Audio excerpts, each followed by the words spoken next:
it's going to be a source of income. Stupid idea. Don't do that. Like stupid stuff. Like no, in order to be good at something, you only have to be like 1 or 2 steps in front of other people. You might make $5,000. Another month you may make $50. Most people won't be honest with you about the ups and downs of what it's like to keep an income going while you're in Ghana. You know, when you're moving to Ghana, you have to make sure that you are using all of your talent. All about who knows about what you do. Like sometimes, you know, people are not honest about the things that they do and how they make their money. Ghana requires you being outside of your comfort zone. Falling back on a job is not going to work for you in the way that you would hope. Hey guys, welcome back. Okay, so I'm doing this video in the car today just because it was just easier than doing it in the house. In the house we have like shea butter everywhere. Like the whole house has just become a factory of shea butter right now because we are mass producing at the moment, and like everything is everywhere. So I was like, oh, you know what, I'll just do it in the car, it'll just be easier. So we are improvising today, so just bear with me. I didn't get to upload a video last week, and so I was really gutted about that. So I was like, no, this time I have to do it. And last week was so cold, and today it's like the weather is just so beautiful. I don't know if you can see, but like it's just so beautiful here. It's like, feels like summer is so nice. But anyways, I don't want to digress from the video, but today's video, I actually thought that I wanted to speak to you guys about the financial up and down of Ghana and what that's been like for me in particular. So today I'm gonna like cover, you know, kind of like how things have gone and how they're going and all of that stuff, just to give you guys, I guess, a better idea of what it's like when you move. You know, not all of us can be the what's the word I'm looking for, you know, like the exception to the rule where everything falls into place and everything works out and everything's cushy and, you know, we don't have any financial problems and all of that. No, we can't all be like that. So today I guess I wanted to give you a realistic picture of what that could look like, and in particular what it's been like for me. So, you know, when we first moved to Ghana, the game plan was pretty much that, you know, we had properties in the UK which we were renting out, and that was going to be a source of income. Stupid idea. Don't do that. Like it doesn't work. It's more headache than it's worth, because once you're not there, like everything just starts to fall apart. You know, UK, the way the laws are in the UK, you know, tenants have like serious rights. You know, they could decide to stop paying their rent, and so like there were those kind of issues that were happening. And so you know, oftentimes we find ourselves in Ghana and like there's no money coming in because the person hasn't paid rent, or something's going on, or we've had to pay out for something, then we've had less money than what we thought. And so obviously quickly we realized that that's not a good plan. You can't just rely on rental income, especially if you only have 1 or 2 properties. It's not enough. I feel like if you're going to go into the rental business, right, anyway, in any country, wherever, right, I feel like the only way to mitigate your risk is to have multiple of them, right? So if something goes wrong with one, you have the others as backup. So I feel like you should have like 20. So if you have like 20 properties, if one person fails to pay, right, you've got at least another 19 that are churning out money that will keep you afloat, right? So that you don't end up in a position that you don't want to be in. But if you only have 1 or 2 properties, the likelihood of something going wrong and you being able to recover from that is a lot more difficult. So anyway, that's just my piece of advice. So that's pretty much what happened there. And so we're left in a space of trying to figure out, you know, how we were going to sustain ourselves financially. We sold a property, used the money for stupid stuff, like maybe one day I'll go into that. No, in fact, maybe one day I will talk about that stuff, but I'll put it in a members only video, because there's some stuff in it there's some stuff that I would like to say that's probably quite controversial, and I don't really want it on a big open platform like this. I know anybody can sign up and see it, but it's just different when it's behind a paid wall, you know what I'm saying? So maybe I will talk about that. Yeah, I think I'm gonna do that actually. That would be an interesting video. But anyway, I'll just keep it to the point. So yeah, you know, quickly we realized that, oh my gosh, something needs to happen, you know, and so at that time I felt a huge burden on me to kind of like take the reins and make something work. And so I did. And so, you know, I had started this YouTube channel. So at the time, you know, I'd kind of been doing YouTube a little bit, dabbling in it here and there. So for those of you that have been watching me for a while, you know that, you know, my first 2 videos were about natural hair, because I just have this obsession with natural. I just love natural hair. And then I kind of like started ranting and talking about different aspects about Ghana and stuff like that. And honestly, when I started, I didn't even know that YouTube paid. I was literally more doing it for my own therapy than anything, just to like get some things off my head, just like someone to talk to. You know, like, because none of my friends at the time could relate. Ghana was a very new experience for many people, and so people couldn't relate to why I was even in Ghana first. But like, why would you go to Ghana? What do you want to do there? Like, it doesn't make any sense to anybody that I know. And so it's like I was in this space where I was just by myself, and really I didn't know who I could talk to. So it was easy to talk to the camera, even though like there was no one saying anything back to me, really. It just felt nice. And so that's kind of like how the YouTube developed. And then it wasn't until I met Wadamaya that he was like, why are you not doing this thing seriously? You could get paid and blah blah blah blah blah. So that kind of opened up an avenue. But as most of you are aware, especially those of you that have ever tried YouTube before, YouTube is not a straightforward game if you want to make money from it, right? It's not that it's not possible to make money from Ghana. You have to be strategic with something like YouTube. If you're going to go into the YouTube space, right, my advice is that you would use it as a way to promote the things that you do, the things that you love. People will naturally see that, and you'll naturally find a lane to fill in. But if you're doing it because of YouTube money, you're going to be very disappointed, because YouTube money for the majority of people doesn't take them very far, you know. And so for a while, you know, I was kind of dabbling in YouTube there, but then I started my blog. My blog was a pregnancy blog at the time. And that began to, you know, I worked really hard on that. We didn't have money at the time. It was a real struggle. You know, I couldn't really take paid courses.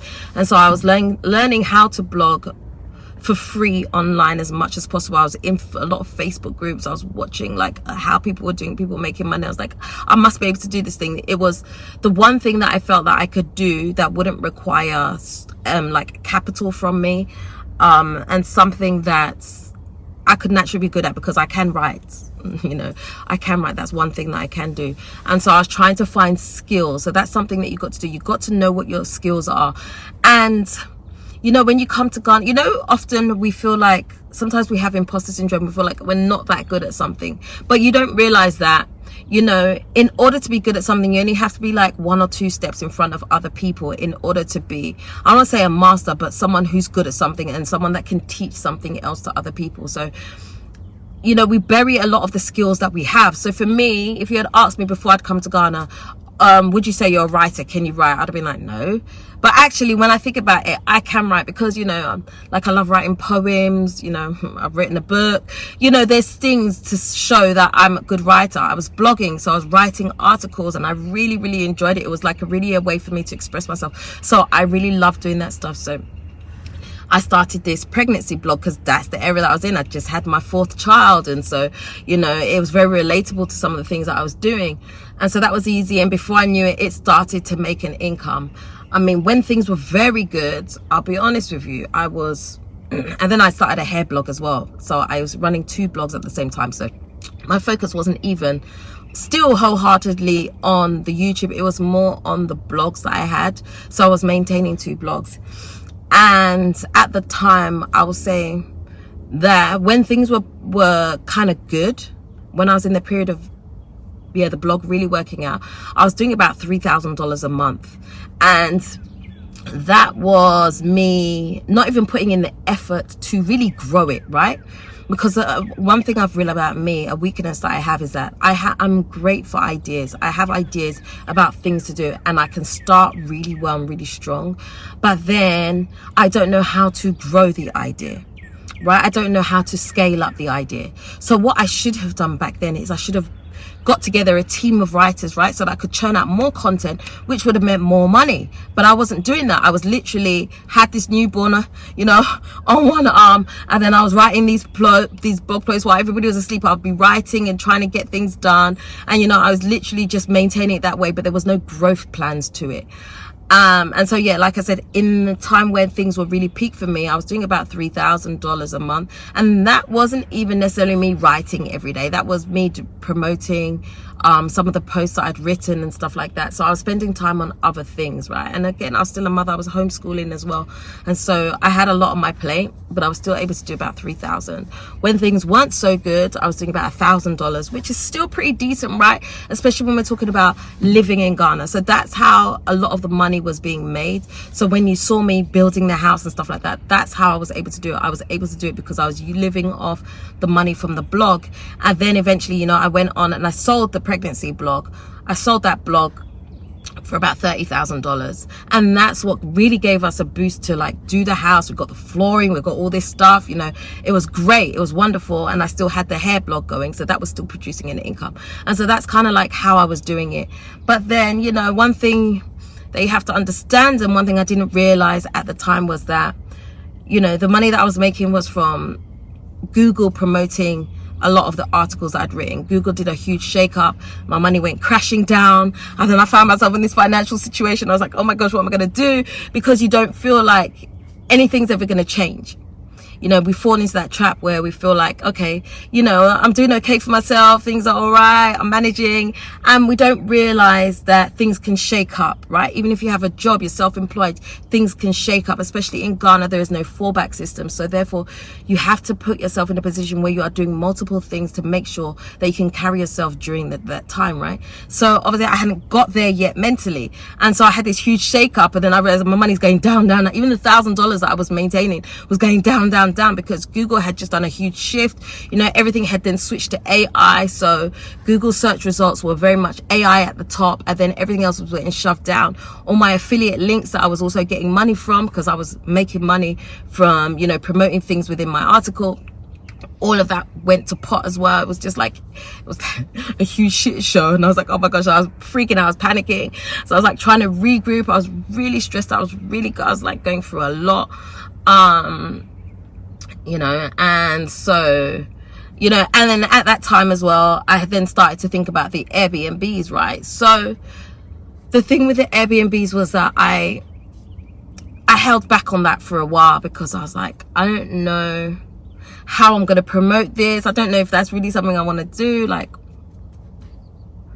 I don't know what's going through my mind sometimes. I do wonder when I look back at some of the decisions that I made. I'm like, what? But anyway, so then I started, and I had my one Airbnb. I hope my timeline is right. Anyway, I had my first Airbnb, right? And, you know, I put a lot of money into that. All the like residual funds that I had, I put everything into getting this Airbnb off the ground, right? Because it needed a lot of work. If you remember back in the day, if you've been watching me, it was like one big apartment, right? So it was a 2-bedroom apartment, which was actually a boys' quarters, which then I converted into 2 1-bedrooms eventually. And so it took a lot of work, a lot of knocking down of walls. So a lot of the finance that I thought I had as like backup went into that. And then I was basically at ground zero again, trying to work out what to do. And I was like, okay, I need to take this YouTube thing a bit more seriously to bring in a bit more money. But even when I was taking it seriously, it still wasn't enough money for me to be able to do the things I was doing. It's still like more so a way of promoting myself. And so for a lot of people that want to go into the YouTube field, use YouTube for what YouTube is for. YouTube is not there to make you money per se. Not everybody can make money on YouTube that will carry them, and it's enough, right? YouTube is very up and down. One month you might make $5,000. Another month you may make $50. Do you know what I'm saying? And you have no control over it. And those are the things I don't like. This blogging was kind of similar, right? You could make money. And the thing I loved about blogging, I will say, is that I didn't have to work on it every day. There were times where I had a month, 2 months when I never did anything, and my income would stay the same. I'll say that blogging was a lot more stable than doing, gosh, I'm so hot. Blogging was a lot more stable than doing YouTube. YouTube, you know, you have to feed the beast, right? Every time you have to keep giving it, you have to keep giving it content in order to get to get money out of it, right? Whereas blogging, I didn't have to do that. I could leave it for a while and it would still turn over, because people were still asking Google these questions, and so my articles were still popping up, and I was still helping people in that way. So that was wonderful. But, you know, I was quickly realizing that no, to be in Ghana, I need something more stable, especially I have all these 4 kids that I have to support by myself, right? And so I was looking at the different things that I could do the different things that I was good at. I was having to like really go into my treasure chest of things that, you know, potentially could make me money. And so I was having all these ideas, and these are things that I think some of my ideas were probably a little bit premature. And so I started some things I wasn't able to finish, or some things had to be postponed. You know, like there's just a lot going on. Like I'm just a girl trying to figure things out and trying to make sure that I can stay in Ghana and be able to have the financial capacity to look after my kids, you know, while still building this house. My house has completely slowed down. The whole progress has completely slowed down while I'm still kind of like trying to find my financial feet, you know. Most people won't be honest with you about the ups and downs of what it's like to keep an income going while you're in Ghana, you know, especially if you want to be on that entrepreneurial route and you don't want to work for somebody. Personally, I don't want to work for somebody.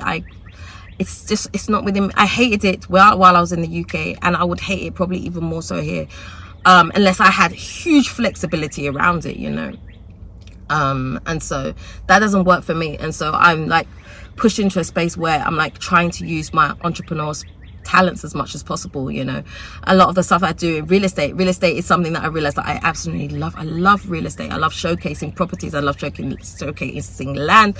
I love being able to help people at that capacity. But that for me is not something that I personally can do full time, because it takes a lot out of you. You get a lot of inquiries from people that don't go anywhere. That means you don't get paid. So for me, it's not feasible for me to 100% focus on that. Although I do real estate, and I probably always will, and I love it, I can't, it's not enough for me to sustain myself right now. Okay, sorry about that, guys. So my phone basically just overheated because it was so hot in the car, even though I have the door open. And so yeah, I stopped, and so obviously I've lost my trail of thought. So the last thing I looked back on, I was talking about real estate, and yeah, my passion, and how I love real estate, but why I'm not doing it full time, and the reasons behind why I'm not doing it full time, basically. So really, you know, I really want this video to, I'm just using myself as an example because that's the easiest thing to do, but I want you to understand how the journey can be so up and down, and how when you're moving to Ghana, you have to make sure that you are using all of your talents. If nothing else, right, Ghana is going to pull out your talents for you. And I think that's one of the things that makes Ghana uncomfortable for a lot of people, because, you know, we're so used to having a norm where we know how we get our money, right? And it's pretty, for the most part, pretty stable. And then you come to a place like Ghana, and it's like you have to rely on your talents, and, you know, how you know, the things that you can think of and you can manifest into reality to make happen, you know. And so that can be uncomfortable for people, right? For some people it works, and it you know, it's zero effort, it just works, and they make all this money, and, you know, it's wonderful. But it's not like that for everybody. That's not the reality for most people. Most people is that they dip into this and they dip out. They try this, they try that, you know, so many different things. And I'm just showing you that, you know, I've had my time too, where I've, you know, had to dip into this, dip into that, try my hand at different things, see what works, what doesn't work, you know. And so I was saying earlier that some of my ideas, I feel like I probably started too early. Not that I'm not going to do them, but it was probably the season that I was in. I probably needed to recognize more that I needed to focus where I could keep an income coming in, rather than focusing so much on, you know, passion projects. I don't want to say passion projects like that. They're not passion projects. They're things that I am passionate about, right? But they won't necessarily produce an immediate income. And so that's something that I guess kind of threw me, because I'm like, but I love doing this. Surely it's going to make money. Money will fall into place, but it's not like that. And obviously I didn't have my cushion anymore, which was, you know, the blog money coming in. And so that wasn't giving me a cushion to give me the flexibility to, you know, look at all the other things that I think that, you know, that I feel that I'm passionate about. And so like there's been all this stuff. And so, yeah, so then, you know, I started doing the whole relationships thing, which I love still doing, still have plans to grow that Multi Love brand. It's definitely there, but it's not necessarily it's not income producing enough for me to warrant and say, okay, I'm going to put everything else aside. I'm going to focus on this. So the brand is still there. We're still working on the brand. Even as we speak, you know, we're shooting some podcast episodes for that.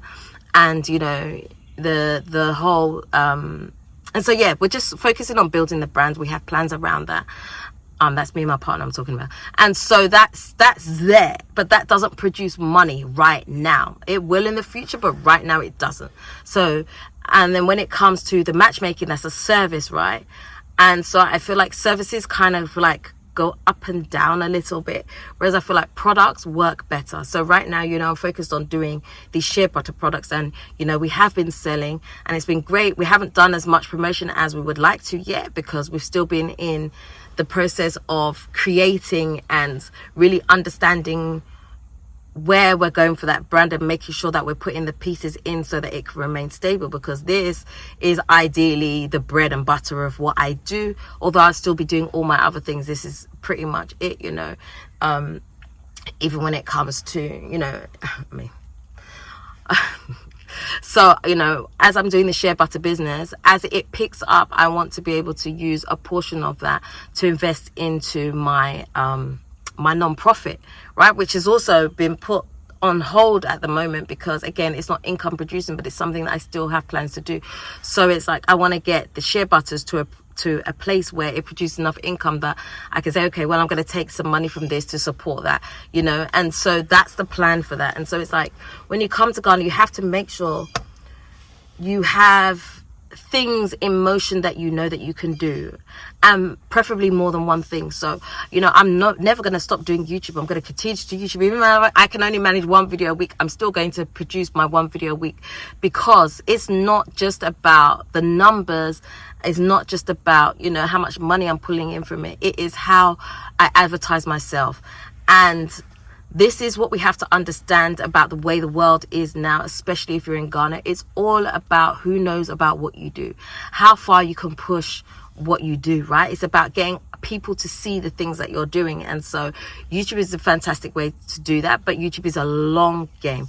So I would say for anybody who's wanting to come into, you know, who's moving to Ghana and wants to come into a space where they want to promote themselves somehow, YouTube is probably not the best way to do it. YouTube is definitely a longer game. I feel like if you want to do that, probably Instagram is probably going to give you something that's more viral and something that people can easily share, and so it's different, but then it's a different type of audience. You know, you have to really think about these things. I feel like the way that the world is moving and the way that you want your life to align with Ghana in certain aspects, you have to know which platforms to put yourself on to promote yourself and the things that you do and how you're going to get your business out there, you know. And so this has just been like a whole learning journey. Like, I've learned so much. Sometimes I'm like, man, I need to write another book. And like, really, because I feel like sometimes, you know, people are not honest about the things that they do and how they make their money. You know, people will never tell you about things that they failed at, things that didn't work. I've tried my hand at so many things, you know, and I you know, some things have worked, some things have not worked, some things has been my fault, some things has not been my fault, you know. And so I feel like the whole journey, especially the entrepreneur one, is such an up and down journey. But if you're moving to Ghana, it's one that you're going to quickly have to wrap your head around, and one that you're quickly going to have to crack if you want to sustain anything for yourself. And so I think that's a huge one for people, and that's really what does throw people off coming to Ghana. You know, you're gonna have to deal with unstable income, and that's not the easiest thing to do. If you're single, it's not so bad. If you've got kids who are relying on you, you know, you have to have your ducks in a row. You really do. And so I guess I'm not trying to put people off by showing people how hard it can be or how hard it's been for me, but I guess I'm trying to just show you the possibilities that can be there for you if you put enough of yourself into it. But it does require you coming out of your comfort zone. Ghana requires you being outside of your comfort zone. And I guess that's what throws a lot of people as well, because, you know, it's not easy to do something that you're not used to doing, if you know, especially when you're of a certain age and you all you've ever done is work a 9 to 5 your whole life. Now you want to move to Ghana, and you know that working that 9 to 5 is not necessarily the road that you could potentially take anymore. Now you're looking at more of an entrepreneurial journey. It can be very scary, especially when you're used to living a certain type of lifestyle where you can buy things for yourself and you could do certain things for yourself. And then you come to Ghana and you realize you can't do those things anymore because your financial situation is not the same. That can be very difficult to get your head around. But you know, hey, this video is just to encourage you a little bit, and you know, just to say that, you know, we don't always get it right immediately. Some of us, you know, we have to sidestep, we have to pivot. And you know, if you're gonna really live the Ghana dream, you're gonna have to learn to pivot a lot. Even if you have a business, you know, you may think you have a business, you're selling houses and it's working for you for a time because right now you're viral, and then over some time, you know, things start to fluctuate, sales start to deplete, you know, it's not going the way you're going, things are not moving as fast, and so you're having to reassess, okay, how do you get yourself out there? And I mean, that applies to everywhere, but the reason I'm saying it for Ghana is because in Ghana, more or less, that is your sole income, and so you're gonna have to find a way to make it work, because falling back on a job is not going to work for you in the way that you would hope. So there's that. But anyway, I don't want to like over talk too much as I have been doing. The sun is out, and so I am solar powered, so I'm fully charged right now. So yeah, so I would love to hear from you guys in the comment section. You know, if you found your way in Ghana, were you able to maintain yourself financially? What did that look like for you? If you wouldn't mind sharing numbers, that would be lovely. It'd be nice to hear from other people, because I feel like people are always so worried about sharing how much I earn. I can't tell people how much I earn. I can't do this, I can't do that. But it's like, that's how we grow, that's how we learn, that's how we get a better assessment of, you know, where we are. And so if you're brave enough to put some numbers down, that would be lovely. See what you're earning, what your projected goals are, all of that good stuff. Let's have real conversations. I mean, I'm a real conversation person, and you know, I don't like fluff and all that stuff, so like I don't have time for it. So I would love to know what your thoughts are about what I've said. I'd love to hear about your own journeys and all that good stuff. So yeah, anyways, if you would like to do a one-to-one consultation with me about moving to Ghana, you can send me an email to dela@mortydela.com. Also, if you would like to purchase some of my shea butter, there should have been some links pop up. If not, you can send me an email, or you can head over to Shopify and you can purchase from there. Fafa by Dela, fafabydela.com. Yeah. Took me a minute. I have so many things in my head, but anyway, there's that. And also, if you would like to rent out a 1-bedroom apartment, I have 2 1-bedroom apartments that are available for rent, both long-term and short-term stay. If you're interested in any of those, again, send me an email to the same email address, dela@mortydela.com, and we can talk from there. And that's it. That's all I've got to say, guys. If you haven't already subscribed to this channel, do me a favor, hit the subscribe button and the notification bell.